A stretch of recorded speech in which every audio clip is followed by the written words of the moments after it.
Commodity market से जुड़ी हर खबर सिर्फ न्यूज मार्केट्स 24 पर। खबर काम की। नमस्कार दोस्तों, welcome back to our channel news market 24। खाद्य तेल बाजार में खास तौर से बात करेंगे सरसों के बारे में, जानेंगे सरसों में किस तरह से कारोबार देखा जा रहा है आज बाजारों में। सरसों के बारे में हम जानेंगे, कुछ मंडियों में कीमतों के बारे में। मगर उससे पहले चैनल पर अगर आप नए हैं तो आप चैनल को सब्सक्राइब जरूर कर लीजिए और साथ ही अगर आज की वीडियो आपके लिए यूजफुल है तो आप वीडियो को लाइक करना बिल्कुल ना भूलिए। तो खबरें आ रही हैं कि सरसों में बाजारों में जो सरकार ने एमएसपी बढ़ाई है और बाजारों में ये जो खबर है इसका जबरदस्त तरह से असर देखा जा रहा है। एक तरह से दिवाली का तोहफा कहा जा रहा है कि सरकार ने किसानों के लिए दिवाली का तोहफा दिया है कि बाजारों में जो कीमतें थी लगातार उनमें गिरावट देखी जा रही थी, उसमें अब विराम लगता हुआ नजर आएगा और सरसों में भी एमएसपी बढ़ाई गई है। अब सबसे पहले हम लोग विदेशी बाजारों के बारे में बात कर लेते हैं, देखते हैं विदेशी बाजारों में किस तरह का कारोबार सरसों में देखा जा रहा है। तो खाद्य तेल की कीमतों में मिला जुला रुख विदेशी बाजारों में देखा गया। सुबह के सत्र में मलेशिया में पाम तेल की कीमतों में मंदा था, लेकिन शाम के सत्र में भाव में सुधार देखा गया था।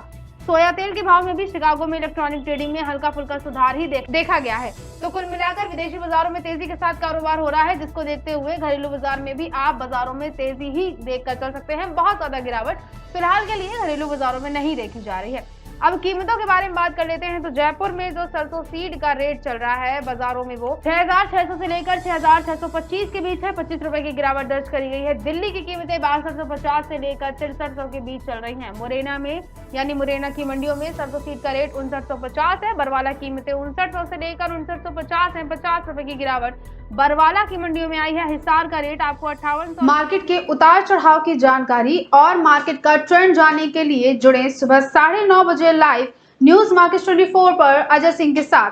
डिस्क्रिप्शन में दिए गए लिंक पर क्लिक करके अभी ज्वाइन करें। आपको 5800 रुपए देखने को मिल सकता है। 100 रुपए तक की गिरावट हिसार की मंडियों में सरसों सीड में देखी गई है। अब सरसों को लेकर सवाल यह है कि बाजारों में खरीदारी या बेचने का सही समय क्या है। तो अगर इस बारे में बात करी जाए तो सरसों की बुआई में अच्छी खासी बढ़ोतरी देखने को मिली है। सरकारी आंकड़ों के मुताबिक पिछले साल 15 अक्टूबर तक देश में 67,200 हेक्टेयर में सरसों की बिजाई हुई थी, जबकि इस साल अगर देखते हैं तो 4,29,000 हेक्टेयर के पार बिजाई देखी गई है। कृषि की जानकारी कह रहे हैं कि इस साल अक्टूबर में राजस्थान के बड़े हिस्से में बरसात देखी गई है और भूमि में सरसों के लिए आवश्यक नमी की मात्रा बनी हुई है, जिसकी वजह से सरसों की बिजाई तेजी से बढ़ रही है। ऐसे में अगले सीजन में सरसों का बम्पर उत्पादन देखा जाएगा।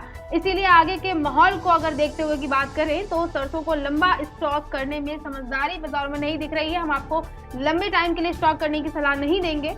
और सरसों की बुआई बढ़ने पर दूसरा कारण इस साल सोयाबीन का मजबूत भाव न मिलना भी माना जा रहा है कि सोयाबीन में लगातार गिरावट देखी गई है।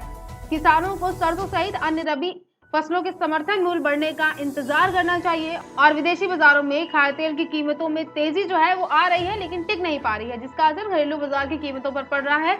तो घरेलू बाजारों में आपको थोड़ी बहुत तेजी देखने को मिल रही है, लेकिन लंबी चौड़ी तेजी खाद्य तेल बाजारों में नहीं बनी हुई है। दिवाली के त्योहार होने के बावजूद हाजिर बाजार में सरसों के दाम थोड़े बहुत गिर रहे हैं। ऐसे में आप बाजारों में बिकवाली करने के बारे में यानी माल निकालने के बारे में सोच सकते हैं। और बाकी हमारी आपके लिए सलाह यही रहेगी, वेट एंड वॉच करके चलिए। आपके पास जितनी जरूरत हो, जितनी कैपेसिटी हो, आप उस हिसाब से ही व्यापार करके चल सकते हैं। लॉन्ग टर्म के लिए आप इसमें खरीदारी करने से बच सकते हैं।